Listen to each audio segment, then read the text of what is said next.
मानमर्हन्तं श्रीवर्धमानमर्हन्तं बालप्रवृत्ते विरच्यते मिति स्पष्ट संदर्भ न्याय दीपिका। जय बोलो एक जाटसी आदिनाथ भगवान की जय। परम पूजाचार्य श्री आदि सागर जी महाराज की जय। परम पूजाचार्य श्री शांति सागर जी महाराज की जय।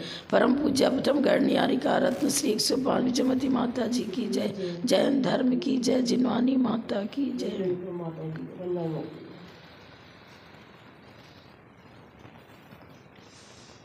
संशय किसे कहते हैं, विपर्य और अनध्यवसाय किसे कहते हैं, हो चुका था।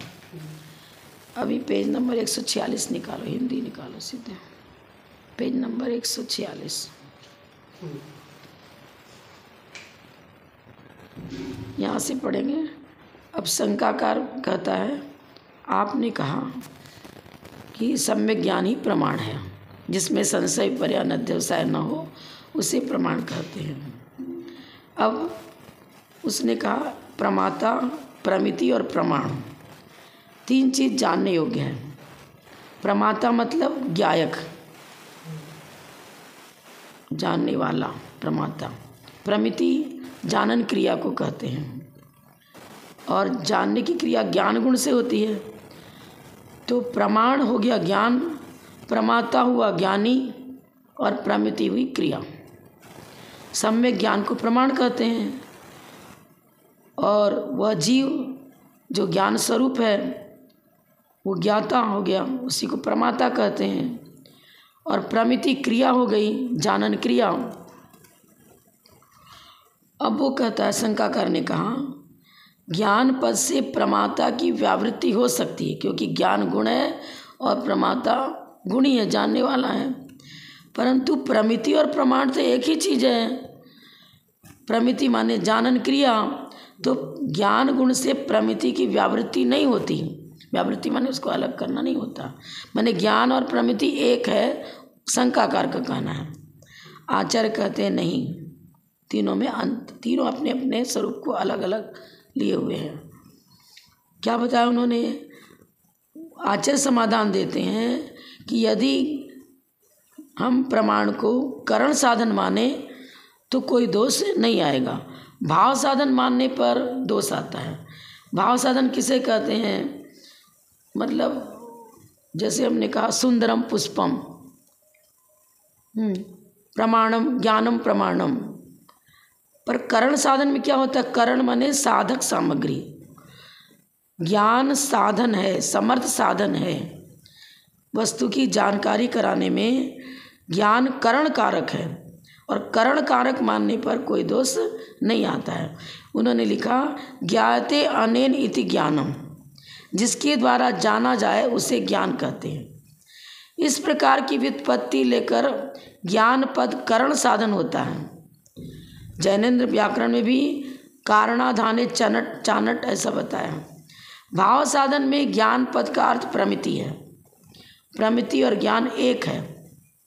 भाव साधन मतलब उसमें विशेष विशेषण भाव होता है, विभक्ति समान होती है, और करण कारक में तो तृतीया विभक्ति हो गई। ज्ञान से यह जीव जानता है, तो ज्ञान से जानता अलग विभक्ति हो गई ना। और भाव साधन में सुंदरम पुष्पम, सम्यक ज्ञानम प्रमाणम, मतलब एक जैसी विभक्ति हो गई ना। विशेष विशेषण भाव हो तो भाव साधन होगा। तो ज्ञानम प्रमाणम कर दिया तो भाव साधन, और ज्ञान गुण से जीव जानता है, करण साधन हो गया। करण कारक जानती ना, करण कारक। फलितार्थ यह हुआ कि प्रमाण के लक्षण में ज्ञान पद करण साधन के रूप में स्वीकार किया गया है, भाव साधन के रूप में नहीं। अतः ज्ञान पद से प्रमिति की व्यावृत्ति हो जाती है। प्रमिति जानन क्रिया है, कार्य और कारण में फर्क है ना। इसके द्वारा जानना क्रिया और जानने में कारण हुआ ज्ञान। ज्ञान से जानता हूँ मैं, ज्ञान गुण से वस्तु स्वरूप को जानता हूँ। ज्ञान से जानन क्रिया होती है, तो ज्ञान हो गया करण कारक। तो करण कारक में अभिभक्ति अलग हो गई, प्रमिति क्रिया हो गई, और करण साधन हो गया ज्ञान। अतः ज्ञान पद से प्रमिति की व्यावृत्ति हो जाती है, माने क्रिया अलग और कारण अलग। उसने क्या दोष दिया था कि प्रमाण और प्रमिति एक ही चीज़ मान लो, शंकाकार बोल रहा है। हमारे आचार्य बोल रहे नहीं, प्रमिति तो क्रिया है और प्रमाण उस क्रिया को संपादित करने में कारण है। प्रमाण मतलब सम्यक ज्ञानम प्रमाण, उसके द्वारा काम, हाँ, सम्यक ज्ञान के द्वारा वस्तु स्वरूप का निरूपण होता है। तो निरूपण होना माने जानना, तो जानन क्रिया है। अब उस क्रिया को संपादित किससे किया था? सम्यक ज्ञान के द्वारा। तो ज्ञान हो गया करण कारक, इसलिए प्रमिति अलग, ज्ञान अलग, प्रमाता अलग, प्रदेश भेद नहीं है। लेकिन आपने उनने जो दोष दिया था कि तीन चीज़ को मानने की आवश्यकता नहीं है, प्रमाता, प्रमिति और प्रमाण, तीन को मत मानो। प्रमाता तो हो गया जीव और प्रमिति हुई क्रिया और ज्ञान हो गया कारण।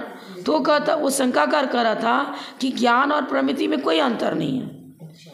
लेकिन हमारे आचार्य कह रहे नहीं, ज्ञान तो करण कारक है और प्रमिति क्रिया है, दोनों में अंतर है। एक में हम करण कारक का प्रयोग कर रहे हैं और दूसरा प्रमिति क्रिया हो गई। तो तीनों को ही मानना जरूरी है, तीनों को ही मानने से वस्तु का स्वरूप निर्णय हो पाएगा।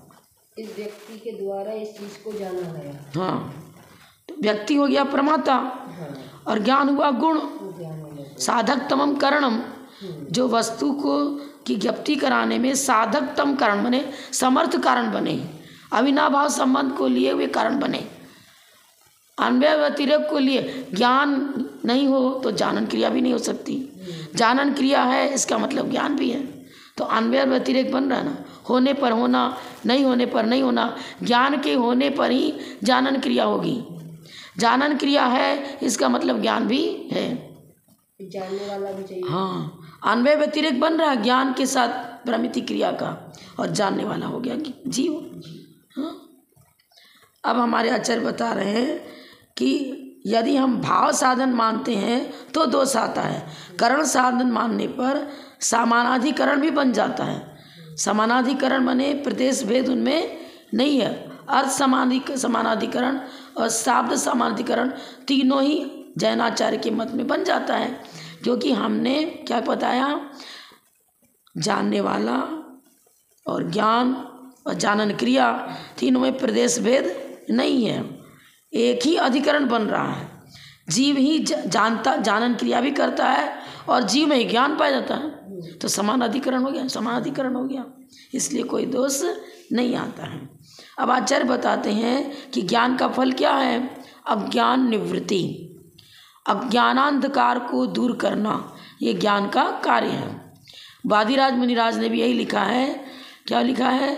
अज्ञान की निवृत्ति और अर्थ का परिच्छेद, पदार्थ का ज्ञान जिससे होता है वही समर्थ कारण बनेगा, और ज्ञान ही समर्थ कारण है।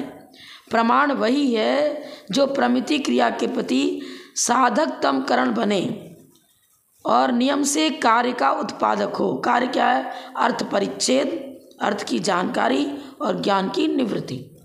अज्ञान की निवृत्ति, अज्ञान हटता है भाई, अंधकार हटा तो प्रकाश हुआ, प्रकाश है तो इसका मतलब अंधकार नहीं है।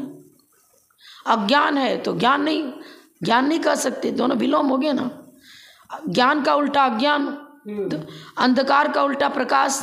अंधकार है तो प्रकाश नहीं है, प्रकाश है तो अंधकार नहीं है। सब में ज्ञान है तो तत्संबंधी अज्ञान भी नहीं ठहरेगा। अज्ञान अंधकार का प्रतीक हो गया, ज्ञान प्रकाश का प्रतीक हो गया। तो विपक्षात व्यावृत्ति, विपक्ष कौन हो गया? अज्ञान। प्रकाश का उल्टा मतलब विपक्षी कौन हो गया? अज्ञान, अंधकार। अब फिर शंकाकार कहता है ठीक है, हम आपकी बात मान लेते हैं, लेकिन आप कहते हो कि जो साधक तम करण बने, जिसकी सहायता से, जिसके द्वारा जाना जाता है, उसे हम प्रमाण कहते हैं। अब शंकाकार कह रहा है हम आँख से देखते हैं, कान से सुनते हैं, स्पर्शन इंद्रिय से स्पर्श का ज्ञान करते हैं, तो ये भी तो कारण बन गया, इसको भी कारण मानो।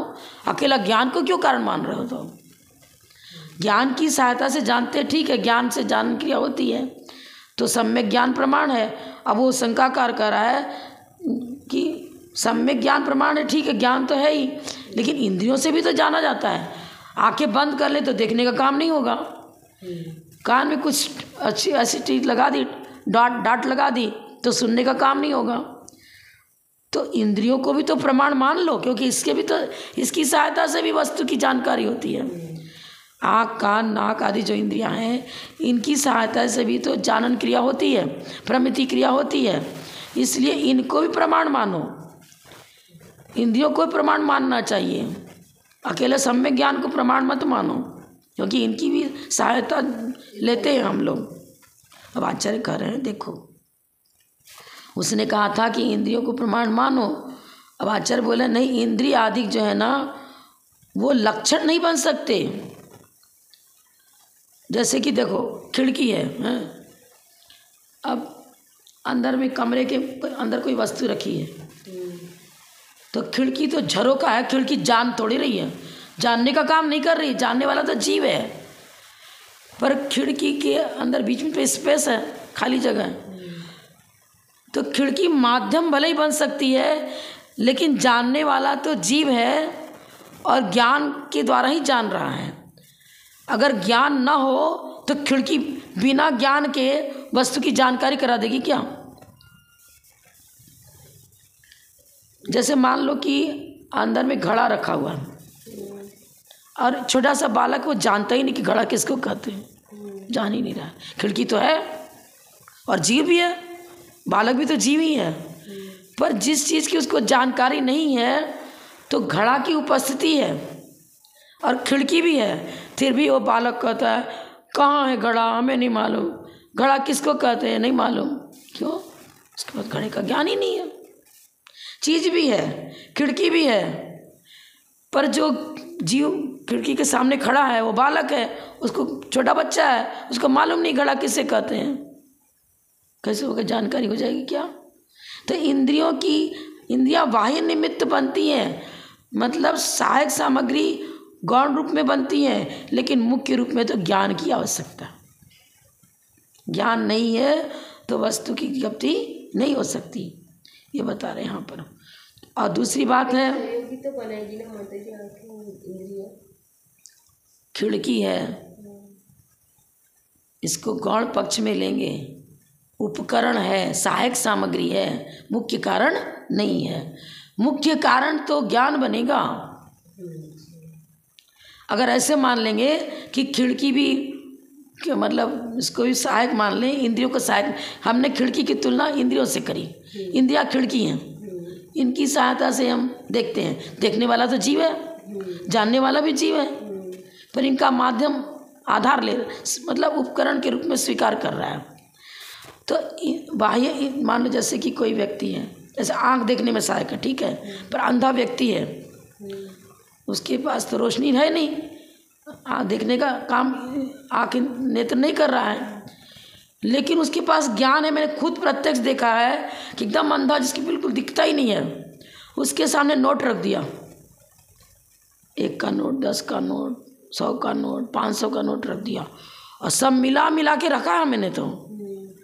अब वो बिल्कुल बराबर ऐसे टटोल के छांट के बता दे रहा है कि ये 100 का नोट है, ये 1 का नोट है, ये 5 का नोट है, ये 1000 का नोट है। अक्षर तो नहीं पढ़ पा रहा है, लेकिन उस चीज़ का अनुभव जो क्या कहते हैं आकृति वगैरह तो नहीं देख पा रहा ना। नहीं, लेकिन आँख की सहायता के बिना भी अंधे लोग को हमने देखा। अंधों का स्कूल था आश्रम में, आराम में सामने ही, अपने स्कूल के सामने तो उसमें वो लोग पूरा काम करते थे, फैक्ट्री में कपड़ा बुनना, पानी खींचना, अपना भोजन बनाना, पानी खींचकर अपने कमरे तक पहुंच भी जाना। ज्ञान ही काम करेगा। उससे वो समझ सकते हैं कि कलर नहीं, गुलाबी है, लाल है, पीला है, सब जान लेते हैं, लेकिन उस चीज़ को देखने में तो नहीं आ रही, तो वो इसको देखने में नहीं आ रही, पर वर्ण का ज्ञान नेत्र इंद्रिय से होता है और वर्ण का ज्ञान कर ले रहा है बिना नेत्र इंद्रिय की सहायता के भी। अगर इसी को प्रमाण मान लेंगे तो फिर जो इंद्रियों की सहायता से नहीं जानते, ऐसे केवली, उनके तो लोग सभी झलक रहा, अन्वय व्याप्ति नहीं बनेगी ना। इंद्रियों के साथ होने पर होना, नहीं होने पर नहीं होना। इंद्रियां हैं तभी ज्ञान होगा, इंद्रियां ना हो तो ज्ञान नहीं होगा। अन्वय व्यतिरिक्त शुरुआत में सबसे पहले यही लिया था, कि अन्वय व्यतिरेक बनना चाहिए, समाधिकरण बनना चाहिए। हाँ, अन्वय व्यतिरेक किसे कहते हैं? होने पर होना।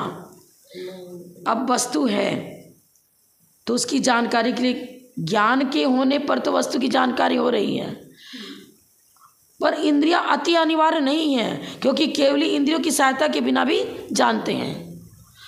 तो होने पर होना, नहीं होने पर नहीं होना। अगर इंद्रियों की सहायता ना लें तो फिर केवली को भी कहना पड़ेगा कि वो तो अज्ञानी है, कहना क्योंकि इंद्रियों से ही जानना होता है, इंद्रियों के बिना जानना नहीं होता है। पर केवली तो इंद्रियों के बिना भी जान रहे हैं, तो अन्वय व्यतिरेक नहीं बनेगा ना। होने पर होना ये हो गया अन्वय, नहीं होने पर नहीं होना। इंद्रियों के नहीं होने पर ज्ञान नहीं होना चाहिए। सिद्ध भगवान के तो कोई भी नहीं है, ना द्रव्य इंद्रिय, ना भावेंद्रिय, कुछ भी नहीं है। जैसे जान रहे हैं लेकिन उनको नहीं, जो चीज़ तो नहीं दिखती, काली है, सफ़ेद है, लाल है, ऐसा दिखने में तो नहीं आ रहा, लेकिन हम उसको अनुभव तो कर सकते हैं। बाह्य उपकरण को साधकतमकरण नहीं कहते हैं, बाह्य उपकरण है ना ये तो। घड़ा मिट्टी से बना और कुम्हार ने अपने योग्य प्रक्रिया करी तो मिट्टी को घड़े का रूप दिया, ठीक है। व्यवहार से, उपचरित व्यवहार से हम कह सकते हैं कि कुम्हार ने घड़ा बनाया, पर उपचरित व्यवहार ने वस्तु के स्वरूप का निर्णय कराने वाला नहीं है। मतलब मिट्टी से ही घड़ा बना, साधकतमकरण मिट्टी बनेगा। और सहायक सामग्री में सारे उपकरणों को लेंगे, चाक है, उसका जो भी प्रक्रिया करता है वो सब, दंडक है, और कुम्हार भी है, ये चीज़ है। ये न्याय ग्रंथ है, इसमें ये सब बताएंगे। सहायक सामग्री है वो, और वो भी उपचरित व्यवहार से उसको सहायक सामग्री मान रहे हैं, अनिवार्य नहीं है, अति अनिवार्य नहीं है। अब शिक्षक की सहायता से विद्यार्थी जानता है, पढ़ता है, वह स्वरूप को जानता है। पर कुछ महापुरुष ऐसे हैं, तीर्थंकर तो किसी को अपना गुरु बनाते ही नहीं है, जन्म से अवधि ज्ञानी होते हैं, और अवधि ज्ञान से इंद्रियों की सहायता के बिना ही बहुत कुछ भविष्य बता देते हैं, और सारी विषय मूर्ति पदार्थों को इंद्रियों की सहायता के बिना भी जान लेते हैं, समझ लेते हैं। अब पार्श्वनाथ भगवान कुमार अवस्था में थे, उनको जलता हुआ नाग वो लक्कड़ के अंदर कैसे दिख गया, कैसे जान लिया? ज्ञान से ही तो जाना। वो सर्प दिख नहीं रहा था, लक्कड़ तो पूरा अंदर था, उसके अंदर पोल था, उसमें वो सर्प था, बता दिया ना उन्होंने। जिनका दिव्य ज्ञान है, चाहे उस समय ज्ञान विशेष है, अवधि ज्ञानी मना परे ज्ञानी है, वो इंद्रियों की सहायता के बिना भी उन मूर्त पदार्थों को चर्चा कर रहे थे, बता देते हैं उनको। तो कंपल्सरी नहीं हुआ ना, ज्ञान शक्ति देखने का काम करती है।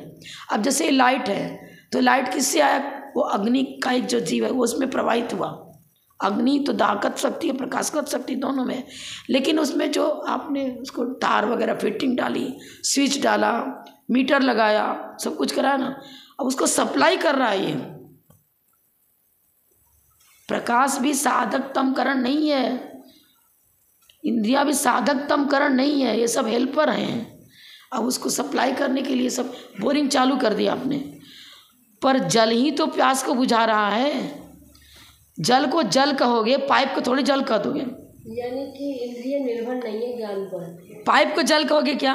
पाइप से तो सप्लाई हो रहा है जल, तो हमारे ज्ञान शक्ति को सप्लाई करने में ये सब कारण बन रहे हैं। समझ लिए, पाइप हो गया, बोरिंग कहीं है, वहाँ से पाइप आपने फिट कर दिया और वो आपके ऊपर छत तक, कमरे तक जा रहा है, जल जा रहा है, सप्लाई करने में कारण है। ये तो साधकतमकरण नहीं बनेगा। करण किसे कहते हैं? यहाँ क्या बताया वादिराज मुनिराज ने, क्या लिखा है? प्रमाण निर्णय नाम का उनका ग्रंथ है, उसमें लिखा है प्रमाण तो वही बनेगा जो साधकतमकरण हो। समझ में आया? वो कुम्हार ने घड़ा तैयार, पर वो साधकतमकरण नहीं है, सहायक सामग्री के रूप में उसको स्वीकार किया है। फिटिंग जो लाइट की गई है वो हेल्पर है, मतलब सप्लाई करने में, उस करंट को सप्लाई करने में एक साधन बन रहा है। बोरिंग से जल को हमारे तक पहुंचाने में वो पाइप सहायक सामग्री बन रहा है, बाह्य उपकरण बन रहा है। इसलिए उसको प्रमाण नहीं कहेंगे, सहायक सामग्री को सहायक सामग्री कहेंगे। प्रमाण कैसे कह देंगे? प्रमाण तो सम्यक ज्ञान ही बनेगा। ज्ञान यानी इंद्रियों पर निर्भर नहीं है। सम्यक ज्ञान प्रमाण है, इंद्रियां प्रमाण नहीं है। इंद्रिय आदिकों में उन्होंने कहा कि आप में अतिव्याप्ति दोष आएगी, क्योंकि इंद्रियों को प्रमाण मानते हैं अन्य मत वाले, क्योंकि इंद्रियों की सहायता से भी जानते हैं, और हमने इंद्रियों को प्रमाण नहीं माना। तो वो कह रहा है, आपने कहा जिसकी सहायता से वस्तु को जाना जाता है उसे प्रमाण कहते हैं, और आप सम्यक ज्ञान मात्र को प्रमाण मानते हो, इंद्रियों को प्रमाण क्यों नहीं मानते? आपकी परिभाषा अतिव्याप्ति दोष से दूषित है। शंकाकार ने हमारे पर दोष डाला, पर आचार्य कह रहे नहीं, हमारी परिभाषा में अतिव्याप्ति दोष नहीं आता है। क्यों नहीं आता? क्योंकि इंद्रियां अति अनिवार्य नहीं है जानने के लिए, हेल्पर हैं, साधक तम करण नहीं है, उसमें अन्वय और व्यतिरेक नहीं बनता। अन्वय व्यतिरेक पूर्वक जो कथन होता है उसी को हम प्रामाणिकता देंगे, जिसमें संशय, विपर्य, अनध्यवसाय, अव्याप्ति, अतिव्याप्ति, असंभव दोष नहीं आवे, उसी को प्रमाण माना जाएगा।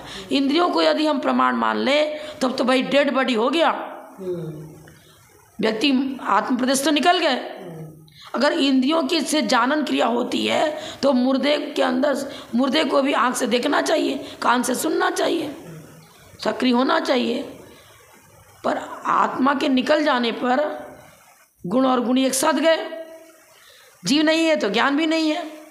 अब चैतन्य शक्ति निकल गई, पर इंद्रियों का सब आकार वैसे का वैसे है, सब रचना उसी प्रकार के, द्रव्येंद्रिय तो मौजूद है, फिर जानन क्रिया क्यों नहीं हो रही है? अन्वय व्यतिरेक नहीं बनता है। होने पर होना, इंद्रियां तो हैं पर इंद्रियां देखने का काम भी नहीं कर रही हैं, सुनने का, आँख देखने का काम नहीं कर रहा है, कान सुनने का काम नहीं कर रहा, कैसे इसको प्रमाण मान ले? हम प्रमाण नहीं मानेंगे। प्रमाण तो अन्वय और व्यतिरेक पूर्वक जो चर्चा होगी उसमें हम अन्वय व्यतिरेक पूर्वक जो वस्तु का स्वरूप बताया जाता है वही प्रामाणिकता को लिए हुए हैं। इसलिए इंद्रियों को हम प्रमाण नहीं कहेंगे, क्योंकि इंद्रियों की अनुपस्थिति में भी जानन क्रिया होती है, इंद्रियों के बिना भी जानन क्रिया होती है। आचार्य ने समाधान क्या दिया? इंद्रिय आदिकों में लक्षण की अतिव्याप्ति नहीं है। सम्यक ज्ञानम लक्षणम कहा था, सम्यक ज्ञानम प्रमाणम कहा था।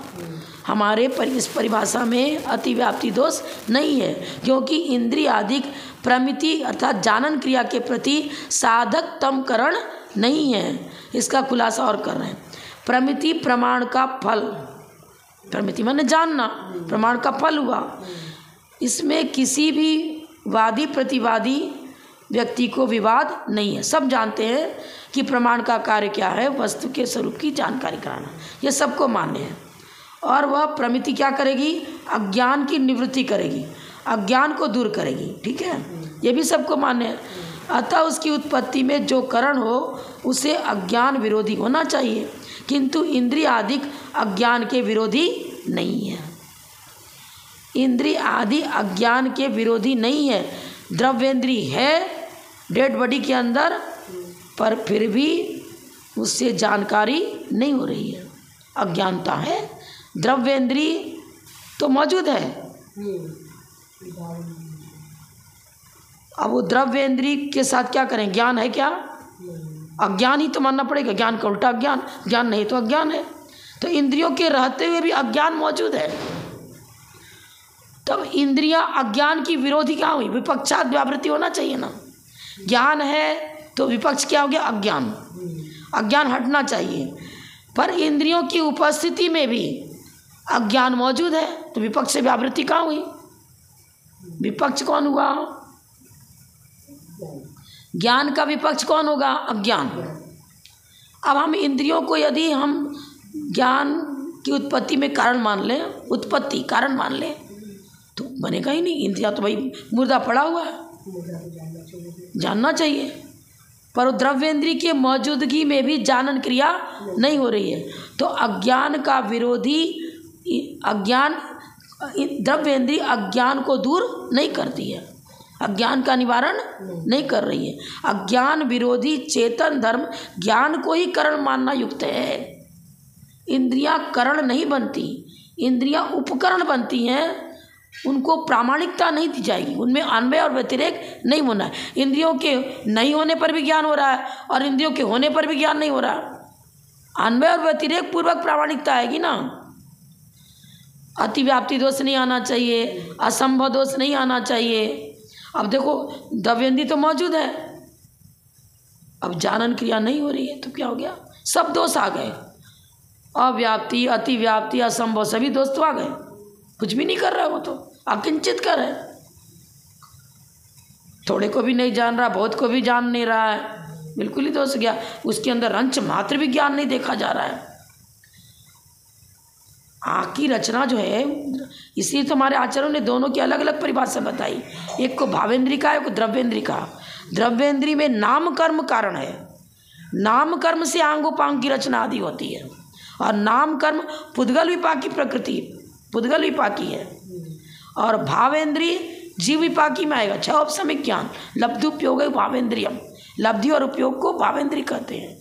लब्धि मतलब लब्धि और उपयोग, ये मतलब हो गया छह औपसमिक ज्ञान की परिभाषा। लब्धि उपयोग भाव, लब्धि बने चौपसम शक्ति की प्राप्ति, जानने देखने की शक्ति की प्राप्ति लब्धि, और जो हमें शक्ति मिली उसका उपयोग करना उपयोग हो गया, लब्धि उपयोग भावेंद्रियम। तो भावेंद्री जो हुई वो चित्त चैतन्य की पर्याय है, और चित्त चैतन्य की ही पर्याय ज्ञानोपयोग है। तो ज्ञान के बिना जानना हरगिज नहीं हो सकता, किसी हालत में नहीं हो सकता।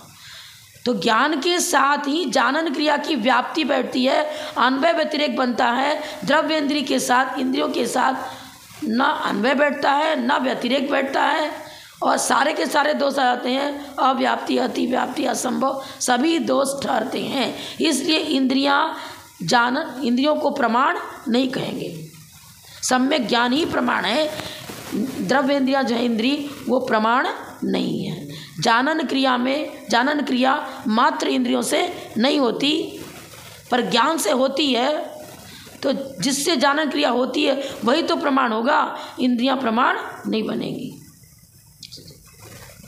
अब देखो, अब कह रहा है क्या, देखो प्रकाश है, प्रकाश है। अब प्रकाश है तो अंधकार दूर हो जाएगा। तो प्रकाश को अंधकार दूर करने में कारण मानते हैं, मानते हैं ना। लोक में भी अंधकार को दूर करने के लिए उसके विरुद्ध प्रकाश को खोजा जाता है। ये क्या लिख रहे हैं आचार्य, बौद्ध मत क्या कहता है, अरे कोई सामग्री होगी तब तो उसको जानेंगे। आप कहते हो कि जैनियों के प्रति कह रहा है सामग्री है ही नहीं तो किसको जानोगे। ज्ञान की उत्पत्ति जीव से, प्रमाता से, जीव से नहीं हुई। वस्तु है तो जानेंगे। तो ज्ञान की उत्पत्ति तो उस ज्ञेय पदार्थ से हुई। घट है तो घट को जानेंगे, घट है ही नहीं तो किसको जानेंगे। बौद्ध मत कर रहा है। तो ज्ञान की उत्पत्ति किससे हुई, घट से हुई, पदार्थ से हुई। वस्तु है तो जानेंगे, वस्तु नहीं है तो नहीं जानेंगे। तो ज्ञान की उत्पत्ति किससे होती है, पदार्थ से होती है। अब वो बोल रहा है, हमारे आचार्य उत्तर देंगे ना। हमारे आचार्य उत्तर क्या देते हैं कि पदार्थ से ज्ञान की उत्पत्ति नहीं होती है। मान लो यहाँ घड़ा नहीं है और मैं जानता हूँ कि घड़ा किसे कहते हैं, तो घड़े की अनुपस्थिति में भी घड़ा कैसा होता है उसे हम बता सकते हैं, बताते हैं ना। हमारे सामने पदार्थ नहीं है, हमारे पिताजी मेरे सामने नहीं खड़े हैं, हमारे माता पिता बंधु बांधव नहीं हैं, हम किसी जगह पर अकेले बैठे हुए हैं। तो क्या मुझे अपने माता पिता का ज्ञान नहीं है क्या? उनकी पूरी भूमिका बता देंगे हम, उनका पूरा जो उनके विषय में हम जानते हैं सब उनकी चर्चा कर सकते हैं ना। तो पदार्थ के नहीं होने पर उस वस्तु का ज्ञान है हमें। वर्तमान में नहीं थी लेकिन कल में तो थी, इसको हम लोग कर रहे हैं। हाँ, वो तो वर्तमान में ही मान रहे हैं ना, होने पर होना। यहाँ पदार्थ है तो हम, अब तो क्षणिकवादी है, वो तो कहता है वस्तु हर समय नष्ट हो जाती, नष्ट हो जाती। वो भूत भविष्य की चर्चा करेगा ही नहीं बौद्ध मत। तो बौद्ध मत के अनुसार तो वस्तु नष्ट हो जाती है, वो वर्तमान को ही स्वीकार कर रहा है ना वो तो आचार्य कह रहे हैं कि जानन क्रिया भूत भविष्यत वर्तमान तीनों ही पर्यायों को जानने की शक्ति तो जीव के अंदर जो ज्ञान है उसमें ही है। ज्ञान की उत्पत्ति भी कहीं अन्य से नहीं होती। षट कारक पूरा का पूरा उस ज्ञान के साथ घटित हो जाएगा, क्योंकि ज्ञाता, प्रमिति और ज्ञान तीनों प्रदेश भेद नहीं है। पर्यायों की अपेक्षा तीन की चर्चा कर रहे हैं। अगर द्रव्य की चर्चा करें तो अभेद विवक्षा हो जाएगी, क्योंकि ज्ञाता अलग पड़ा हो और ज्ञान अलग पड़ा हो, ऐसा संभव ही नहीं है। जब दोनों अलग पड़ा है तो दोनों ही जड़ हो जाएंगे। जानन क्रिया किस में होगी? हो ही नहीं सकती। प्रमाता प्रमिति को क्या बोलेंगे मंत्री जी? प्रमाता जानने वाला जीव, प्रमाण हो गया उस जीव के अंदर पाया जाने वाला ज्ञान गुण, और ज्ञान गुण के द्वारा जो अर्थ क्रिया होती, जानन क्रिया होती है, वो हो गया प्रमिति। और इनका कार्य क्या है? अज्ञान को दूर करना और सम्यक ज्ञान की प्राप्ति होना, वस्तु स्वरूप का निर्णय होना। जब वस्तु स्वरूप का निर्णय हो गया तो ज्ञप्त ज्ञान हो गया और अज्ञान हट गया। दोनों एक साथ होगा। अज्ञान का हटना और ज्ञान की उत्पत्ति एक साथ होगी। प्रकाश का होना और अंधकार का दूर होना एक साथ होगा, समय भेद नहीं होगा। प्रमाण का लक्षण, शंकाकार कह रहा है कि अरे प्रमाण का लक्षण तो इंद्रियों में भी घटित हो रहा है, क्योंकि इंद्रियों में भी जानने देखने की शक्ति पाई जाती है। तो आचार्य ने कहा भाई हमारे यहाँ द्रव्येंद्रिय और भावेंद्रिय दो इंद्रिय मानी गई है। भावेंद्रिय तो जीव की ही पर्याय है, चाहे वो सम्यक ज्ञान, वो तो साधकतम करण किसी तरह बन सकता है, लेकिन द्रव्येंद्रिय तो नाम कर्म का कार्य है। वो तो द्रव्येंद्रिय का मतलब हमारे शरीर की रचना, अंगोपांग की रचना उससे हो रही है। वो द्रव्येंद्रिय जड़ है, इसको पुद्गल कहते हैं हम शरीर को। आँख कान जो नाम का निवृत्ति उपकरण है द्रव्येंद्रियम, निवृत्ति और उपकरण द्रव्येंद्रिय है, और द्रव्येंद्रिय पौद्गलिक होती है। अब पुद्गल में जानने देखने की शक्ति है क्या?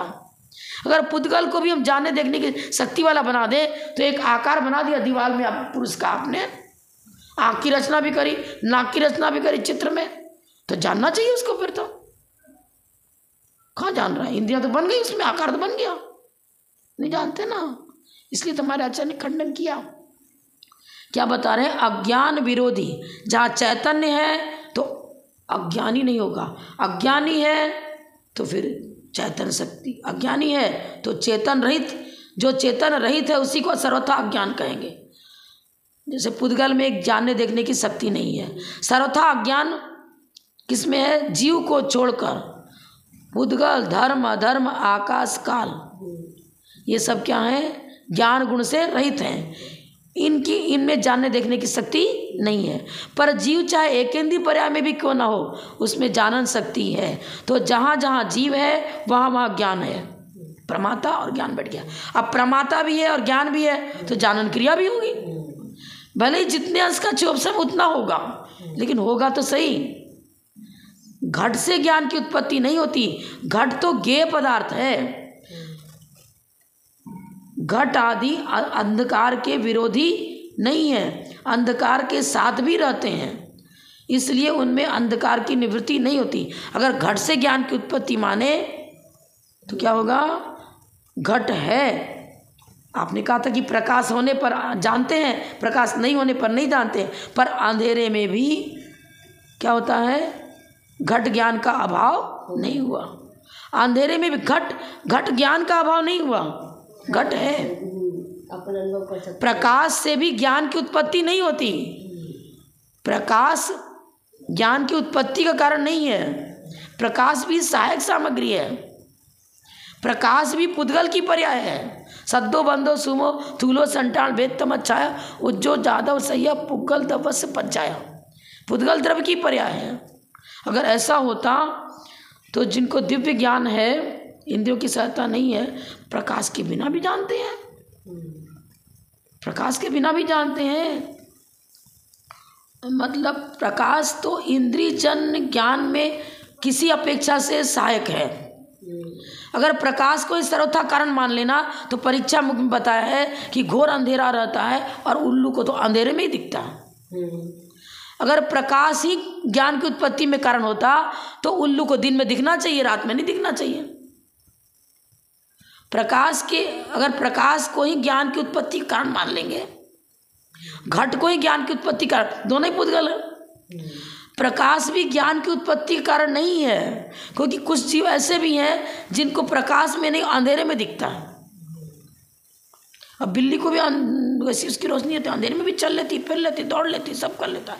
सर्प के अंदर भी आंखों में बहुत तेज रोशनी रहती है, वो अंधेरे में भी चलता है, फिरता है, देख लेता है, सब कर लेता है। हाँ, शेर भी दौड़ता है अंधेरे में भी। बताओ, अब आप कहो कि प्रकाश होने पर ही देखना है, वो छावसमिक ज्ञान में पर्यार्थिक ने की अपेक्षा अलग अलग चर्चा होगी, लेकिन कोई भी चर्चा हो, जानेगा तो जीव ही। ये पौद्गलिक जो नामकर्म का कार्य द्रव्येंद्रिय है, वो मात्र द्रव्येंद्रिय को चर्चा करे तो द्रव्येंद्रिय तो जड़ है, और जड़ में जानने देखने की शक्ति यदि मान लेंगे तो फिर जितने लौकिक पदार्थ हैं, एक मिट्टी का घड़ा बना के रख दिया, उसको पुद्गल क्यों कहोगे?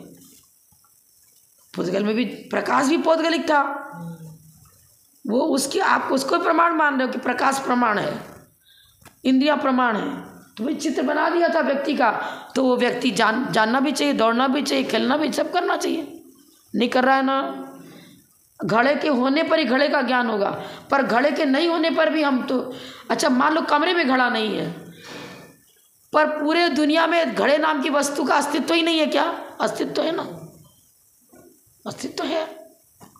ज्ञेय है हमारे पास, यहाँ ज्ञेय नहीं है, पर वो ज्ञेय का अभाव सर्वथा नहीं हुआ। कहीं ना घड़ा नाम की वस्तु है, तब तो उनको किसको घड़ा कह रहे, किसको पेन कह रहे, किसको पुस्तक कह रहे, उसके अस्तित्व को है मौजूद। सर्वथा अभाव रूप दुनिया में कोई वस्तु नहीं है। चाहो 6 द्रव्य 7 तत्व 9 पदार्थ, ये ज्ञेय बनते हैं। इनका क्षणिक बाद में क्या है, वो तो नष्ट, बिल्कुल सर्वथा अभाव बता देता है। सर्वथा अभाव, ज्ञाता का भी सर्वथा अभाव हो गया, ज्ञेय का भी सर्वथा हो गया, ज्ञान गुण का भी अभाव हो गया। अब ज्ञान क्रिया कहाँ से होगी? सर्वथा क्षणिक भाग में कुछ भी नहीं बनेगा। तो पदार्थ की उत्पत्ति ज्ञान से नहीं होती है, पदार्थ ज्ञान का विषय बनता है। पदार्थ की उत्पत्ति कहो तो उत्पत्ति लेंगे तो निश्चय न से तो ज्ञान ही, जीव ही अपने ही गुण, ज्ञान गुण उसी का है खुद का। जीव ही ज्ञाता, और जीव का स्वकीय ज्ञान गुण ही जानने में कारण बन गया, और जानन क्रिया भी जीव ही कर रहा है। माने भेद विवक्षा लगाओ तो ज्ञाता, ज्ञेय और ज्ञान गुण बन गया, और अभेद लगाओ तो ज्ञाता भी जीव ही है और ज्ञान गुण भी उसका ही, चूँकि अभेद है तो वो भी ज्ञान गुण उसी के साथ घटित होगा, और ज्ञप्ति क्रिया भी जीव के साथ ही घटित होगी। जीव के बिना न ज्ञप्ति क्रिया होगी न ज्ञान की चर्चा हो सकेगी। जीव के होने पर ही ज्ञान गुण की चर्चा और जानन क्रिया की चर्चा, अभेद है। ज्ञान ज्ञाता दृष्टा, हाँ, जहाँ ध्यान ध्याता देह को न भेद कहा, तो पर्यार्थिक ने से भेद बनेगा। हमारे यहाँ तो द्रव्यार्थिक ने, पर्यार्थिक ने और द्रव्येंद्री भावेंद्री सारी की चर्चा है। अंधकार की निवृत्ति के लिए प्रकाश की आवश्यकता है, अज्ञान अंधकार को दूर करने के लिए सम्यक ज्ञान की आवश्यकता है। उसका ही उदाहरण देकर के आचार्य घटित कर रहे हैं ना। वो कहता है कि देखो प्रकाश होगा तभी तो जानकारी होगी, इसलिए प्रकाश को प्रमाण मान लो। अरे प्रकाश प्रमाण नहीं है भैया, अगर प्रकाश प्रमाण होता तो प्रकाश के बिना अन्य जीवों को भी जो अंधेरे में भी जान ले रहे हैं, कैसे जानना होता? होने पर होना नहीं, ये अन्वय व्यतिरेक बनना चाहिए। अन्वय व्यतिरेक पूर्वक जो कथन होगा उसी को हम प्रामाणिकता देंगे। इसलिए प्रकाश भी ज्ञान की उत्पत्ति कारण नहीं, घट भी ज्ञान की उत्पत्ति कारण नहीं, और इंद्रियां भी ज्ञान की उत्पत्ति में कारण नहीं है। साधक तम करण तो किसके साथ बनेगा? सम्यक ज्ञानम प्रमाणम। ज्ञान ही वो ऐसी रोशनी है जिसके द्वारा जानने की क्रिया होती है, और ज्ञान में किसमें पाया जाता है? जीव में। तो जीव हो गया प्रमाता। ये चीज इंद्रियां वगैरह। दूसरी बात, आचार्य उनका खंडन कैसे कर रहे हैं? इंद्रिय असंवेदी है। स्वसंवेदी ज्ञान स्वपर प्रकाशक है, पर इंद्रियां स्वपर प्रकाशक नहीं है। अब अपनी आंख से अपनी आंख को देख सकते क्या? नहीं। तो इंद्रिय ज्ञान उसको कहेंगे, प्रमाण उसको कहेंगे। ज्ञान स्वपर प्रकाशक है, स्व को भी जानता है, पर को भी जानता है। अब इंद्रियों से तो अपना ज्ञान नहीं हो रहा है। स्पर्शन इंद्री का विषय अन्य पदार्थ बन रहा है, ये वस्तु ठंडी है या गर्म है, ये ऐसा है वैसा है, लेकिन आँख के द्वारा रूप को देखते हैं, पर अपने फेस को देखने के लिए हमको दर्पण के सामने खड़ा होना पड़ता है। अपने से अपने फेस को हम नहीं देख पा रहे, नहीं जान पा रहे। किसी अन्य पदार्थ को छुआ तब कहते हैं ठंडा है या गर्म है, ठीक है, पर ऐसे हाथ रख लिया, अब आपका हाथ गर्म है कि ठंडा है, नहीं होगा। इस हाथ से इस हाथ को छुओगे, टच करना ही पड़ेगा, अन्य को टच करोगे। अब बिना टच किए इस ठंडा गर्म हल्का भारी कुछ गन हो रहा है क्या? नहीं हो रहा ना। अन्य पदार्थ को पकड़ेंगे, पदार्थ को रखेंगे जब, मैंने पर प्रकाशक है। इंद्रियां की प्रवृत्ति पर में होती है, बहिर्मुख प्रवृत्ति है, ऐसा जैनाचार्यों ने कहा है। इंद्रियां हमेशा बहिर्मुख प्रवृत्ति करेंगी, अंतर्मुख प्रवृत्ति इंद्रियों की नहीं होती है। मन की हो सकती है, मन के द्वारा स्वसंवेदन भी होता है, इसीलिए उसको ईसत इंद्रिय, नो इंद्रिय कहा। संगी पंचेंद्रिय होना ही आवश्यक है आपने स्व को जानने के लिए, मैंने आपने आत्मस्वरूप को जानने के लिए। स्वसंवेदन किससे होगा? ज्ञान से होगा, ज्ञान से होगा। ज्ञान ही स्व को जानेगा, पर को जानेगा। अकेला कोरी द्रव्येंद्री मैंने डेड बॉडी जिसको कहते हैं, मात्र द्रव्येंद्री जो है वो किसी चीज़ का ज्ञान नहीं करा सकती है ना। ठंडे पांचों इंद्रियों का विषय जो है ना, जीव के होने पर ही ये इंद्रियां सहायक बनेंगी, और जीव की अनुपस्थिति में वो डेड बॉडी का जो ना स्पर्शन इंद्रिय सक्रिय है, रसना इंद्रिय सक्रिय है, ना नेत्र इंद्रिय सक्रिय है, ना नासिका इंद्रिय सक्रिय, कोई भी सक्रिय नहीं है। फिर इंद्रियां कैसे ज्ञान की उत्पत्ति में कारण बनेगी? बन ही नहीं रही। और इंद्रियों के रहते हुए प्रकाश भी नहीं बन रहा है, प्रकाश की भी स्थिति कर दी कि अंधकार में भी जानना देखना होता है। ज्ञान गुण के साथ ही बनेगा, इसलिए सम्यक ज्ञान को ही प्रमाण कहेंगे, ना प्रकाश को प्रमाण कहेंगे, ना इंद्रियों को प्रमाणता देंगे, क्योंकि अन्वय व्यतिरेक किसी के साथ भी नहीं बैठता। अव्याप्ति, अतिव्याप्ति, असंभव आदि दोष खड़े हो जाते हैं, लेकिन सम्यक ज्ञानम प्रमाणम, प्रमाण की इस परिभाषा में कोई भी दोष नहीं आता है। इंद्रिय वगैरह असंवेदी, अपने को न जानने वाले होने से पदार्थों का ज्ञान नहीं करा सकते हैं, इसलिए इंद्रियों को प्रमाण नहीं कहेंगे। अब कह रहे हैं जो स्वयं अपने को प्रकाशित नहीं कर सकता, वह दूसरे को प्रकाशित नहीं कर सकता। क्या बताया? जो अपने को प्रकाशित नहीं कर सकता वह दूसरे को प्रकाशित नहीं कर सकता। जैसे दीपक का उदाहरण दिया, दीपक स्व को भी प्रकाशित कर रहा है और कक्ष में रहने वाले सारी वस्तु को भी प्रकाशित कर रहा है, पर घट के अंदर ज्ञान शक्ति है ही नहीं। घट माने पौद्गलिक पदार्थ, कोई पदार्थ है, उसके वो ना स्व को प्रकाशित करता है ना पर को प्रकाशित करता है, इसीलिए घटपट आदि से ज्ञान की उत्पत्ति नहीं होती। और उत्पत्ति कैसे मानेंगे? उसके पास ज्ञान गुण है ही नहीं, किसी के पास कोई शक्ति ही नहीं है, बालू के अंदर तेल निकलने की योग्यता ही नहीं है, उसके चीज जिसके पास कोई चीज़ है ही नहीं, उससे वो चीज़ कैसे उत्पन्न होगा? कैसे उत्पन्न हो सकता है? बालू में तेल रूप परिवहन करने की योग्यता ही नहीं है, तो बालू से तेल कैसे निकलेगा? अब घट तो जड़ पदार्थ है, उसमें जानने देखने की शक्ति है ही नहीं, तो घट ज्ञान की उत्पत्ति कारण कैसे बनेगा? बन ही नहीं सकता ना। अब ज्ञान में बनेगा, क्योंकि ज्ञान स्व प्रकाशक भी है और पर प्रकाशक भी है। ज्ञान स्व को भी जानता है और जो उससे भिन्न अन्य पदार्थ हैं उनको भी जानता है, मूर्त अमूर्त दोनों को जानता है, पर इंद्रियां तो मात्र मूर्त को जानती हैं। ज्ञान दीपक आदि की तरह अपना तथा अन्य पदार्थों का प्रकाशक है, यह अनुभव से सिद्ध है। अतः यह स्थिर हुआ कि इंद्रिय वगैरह पदार्थ को ज्ञान कराने में साधकतम माने मुख्य कारण, अभिनव व्याप्ति को लिए हुए कारण न होने के कारण वो कारण नहीं है, अर्थात प्रमाण भूत नहीं है। ज्ञान ही कारण बनेगा, इंद्रियां कारण नहीं बनेगी। कारण किसे कहते? साधकतम कारण, होने पर होना, नहीं होने पर नहीं होना। जो अज्ञान की निवृत्ति कराए, वस्तु की परिचिति सम्यक परिचिति जानकारी करावे, ऐसा साधकतम हेतु ही कारण बनेगा। और तुम्हारा जो इंद्रियां हैं, प्रकाश है, इनके तो ऐसा बन ही नहीं रहा, अन्वय व्यतिरेक दोनों ही नहीं बन रहा है, इसलिए ये कारण नहीं बन सकते। किसी तरह से हेल्पर बनेंगे लेकिन इनको प्रमाणता नहीं दी जाएगी।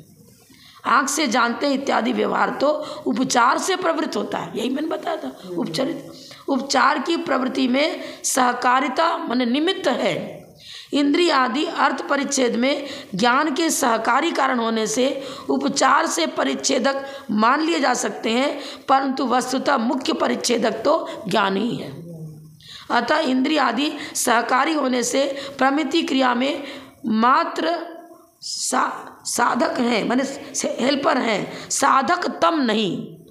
साधक किसी प्रकार है पर साधक तम नहीं, माने मुख्य कारण नहीं है, इसलिए इनको हम प्रमाणता नहीं देंगे। जो साधक तम है उसी को प्रमाण कहा जाएगा, सम्यक ज्ञान को ही प्रमाण कहा जाएगा। साधक तम यानी मुख्य, साधक तम माने मुख्य होने पर होना, अन्वय व्यतिरेक को जो लिए हुए हो वो होना। जहाँ जहाँ जीव है वहाँ वहाँ चेतना है, जहाँ जहाँ चेतना है वहाँ जीव है। तो ज्ञान गुण से जीव की सिद्धि हो रही है, तो ये साधक तम हुआ, पर इंद्रियों से जीव की सिद्धि नहीं हो रही है।